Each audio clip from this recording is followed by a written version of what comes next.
Shri Rahul മാങ്കൂട്ടത്തിനെതിരായിട്ട് suspension നടപടിയാണ് സ്വീകരിച്ചിട്ടുള്ളത്. ഒരു ജനാധിപത്യ പാർട്ടിയെ സംബന്ധിച്ച്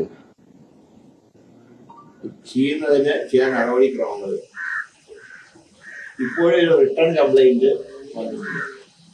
പക്ഷെ എങ്കിലും സമൂഹത്തിൽ വളരെയധികം ചർച്ച ചെയ്യപ്പെടുന്ന ഒരു വിഷയം എന്നുള്ള നിലയിൽ ഇതിന്റെ ഗൗരവം മനസ്സിലാക്കിക്കൊണ്ട് തന്നെയാണ് ഇപ്പോൾ സസ്പെൻഷനിലേക്ക് കാര്യങ്ങൾ എത്തിയിട്ടുള്ളത്. ഇത് അവസാനമായിട്ട് കണക്കാക്കണ്ട.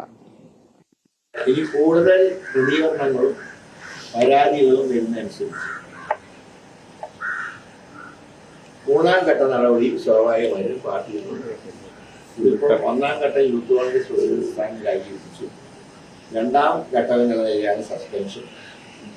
ഇനി കൂടുതൽ പരാതികൾ ഉണ്ടാവുകയും തെളിവുകൾ പുറത്തു വരികയും ചെയ്യുക. മൂന്നാം ഘട്ടത്തിലേക്ക് കടക്കും, അക്കാര്യത്തിൽ സംശയമില്ല. ഏതായാലും ഇക്കാര്യത്തിൽ കോൺഗ്രസിനെ വിമർശിക്കാൻ ആർക്കും അവകാശമില്ല. കാരണം ഇത്രയും നടപടികളൊന്നും ഒരു രാഷ്ട്രീയ പാർട്ടിയും മുമ്പ് ചെയ്തിട്ടില്ല.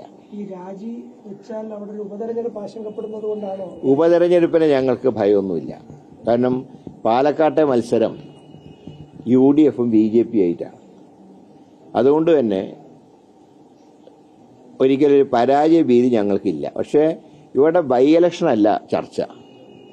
ഓരോ MLAക്കെതിരായി ഗുരുതരമായിട്ടുള്ള ആരോപണങ്ങൾ ഉണ്ടാകുമ്പോൾ തീർച്ചയായിട്ടും പാർട്ടിക്ക് അത് വെറുതെ നോക്കിയിരിക്കാൻ സാധ്യമല്ല. അതിൻ്റെ ഭാഗമായിട്ടാണ് നടപടി സ്വീകരിച്ചിട്ടുള്ളത്. പിന്നെ ഈ വന്ന ഓഡിയോൻ്റെ ഒക്കെ ആധികാരികത കൂടെ അറിയണം.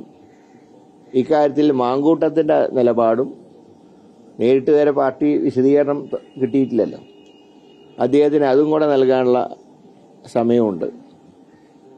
അപ്പം അതുകൊണ്ട് ഈ ഇപ്പോഴത്തെ സസ്പെൻഷൻ എന്നുള്ളതൊരു സ്ഥിര ഏർപ്പാടല്ല. കൂടുതൽ കടുത്ത നടപടികളിലേക്ക് പോകാൻ പാർട്ടിക്ക് മടിയില്ല എന്നതിന്റെ സൂചനയാണ്.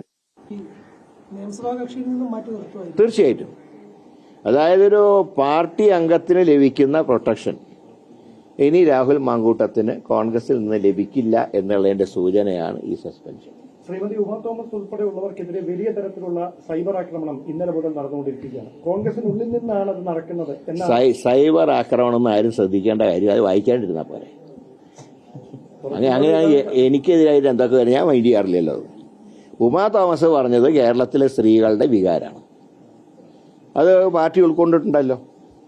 തീർച്ചയായിട്ടും അതിന് ഉമാ തോമസും മറ്റ് മഹിളാ കോൺഗ്രസ് നേതാക്കന്മാരും കാര്യങ്ങൾ പറഞ്ഞിട്ടുണ്ട്.